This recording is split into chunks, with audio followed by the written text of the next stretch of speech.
So basically this is the second mission that I'm doing with Juliet Otidi here, and it's I've come from Canada, and I've pulled tissues both from Canada and from the United States, and I brought eye tissues, corneal tissues, to bring for transplant in Uganda. And basically Dr. Otidi here is going to be helping me transplant tissues and into young people and adults who are otherwise blind and can't see, and we're going to hopefully try to change that. So both myself and Juliet are corneal transplant surgeons, so which means that we're ophthalmologists, but we subspecialize in the front of the eye, right? And we both do cataract surgeries, which is one of the more common eye surgeries. We've also subspecialized in transplanting the front part of the eye, which is typically clear, but in some diseases it becomes either misshapen or becomes unclear and white. And that's when we take a cornea from somebody who's passed away and donated their eye, and we sew it onto somebody else.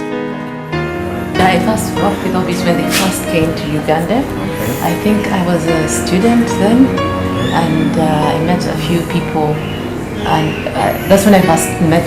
We went on the plane and we did some surgeries, and ever since then, whenever I needed help, I would always write to Orbis first. They would connect me to a surgeon who can come and help us. You do exchange some skills, and they've always been very responsive. To find funding is always a bit difficult, but we're lucky in that Orbis, which is a non-government or charitable organization, has donated to the trip. I've also had several companies donate some instruments like Bosch & Lomb, some surgical blades, like Labtician is another company, and one of the hospitals I work at has donated a little bit here and there. So people have come around, and that's where it's important to have donation to make it possible. So Orbis it's a very well-known company that I worked with a number of years ago, and what they're known for is they have a big DC-10 aircraft that they've converted to have operating rooms inside the airplane. They land and they do surgeries.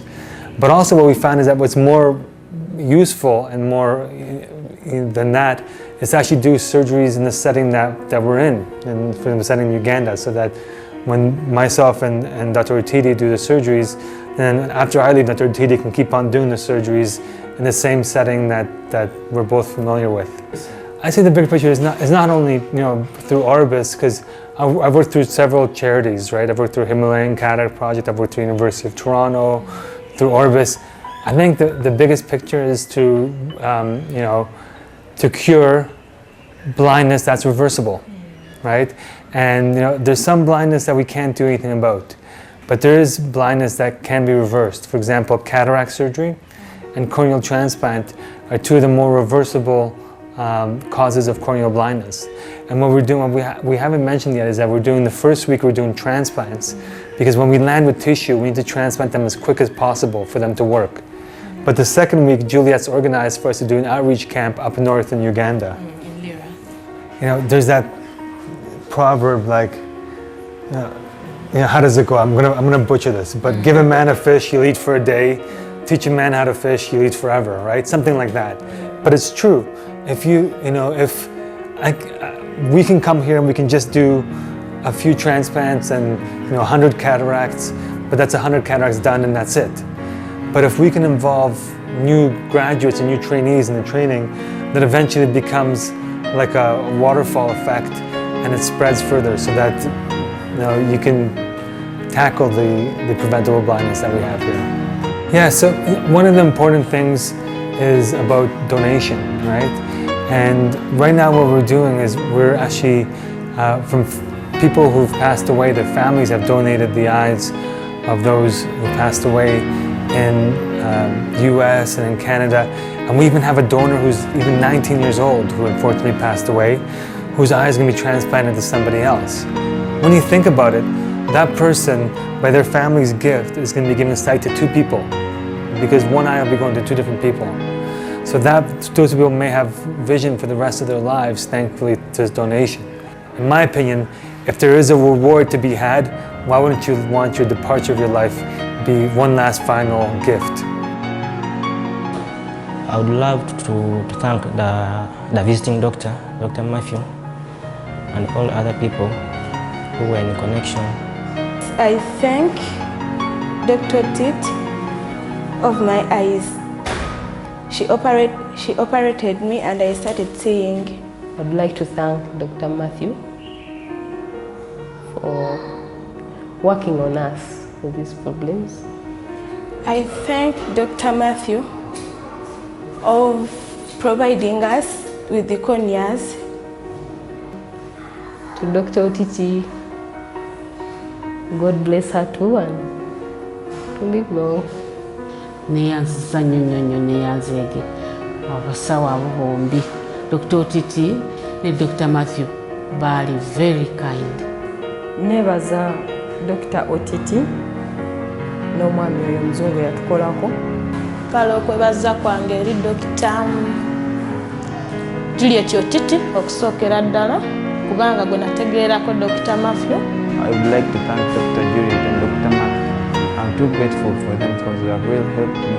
I extend my heartfelt gratitude towards Dr. Otiti and Matthew.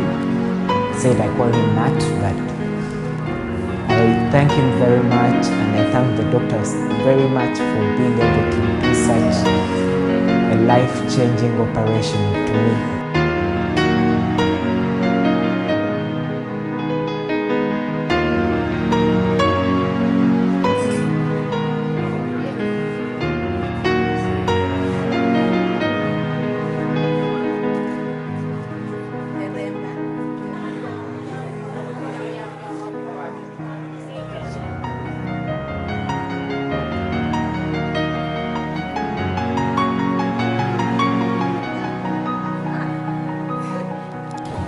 To thank Dr. Bujak.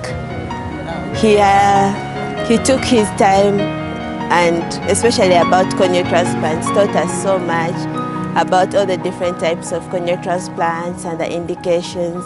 And not only about corneal transplants, he also gave us very many other lectures. Anytime he had in between patients, he took off time to teach us about all things really ophthalmology related. Very comprehensive lectures that were able to, that opened up our eyes to a better understanding of ophthalmology. And even during this cataract camp, I'm very grateful for his time, for the patience that for patiently teaching us despite how slow we were. And by the times he got really tired, but he really forged ahead and taught us everything.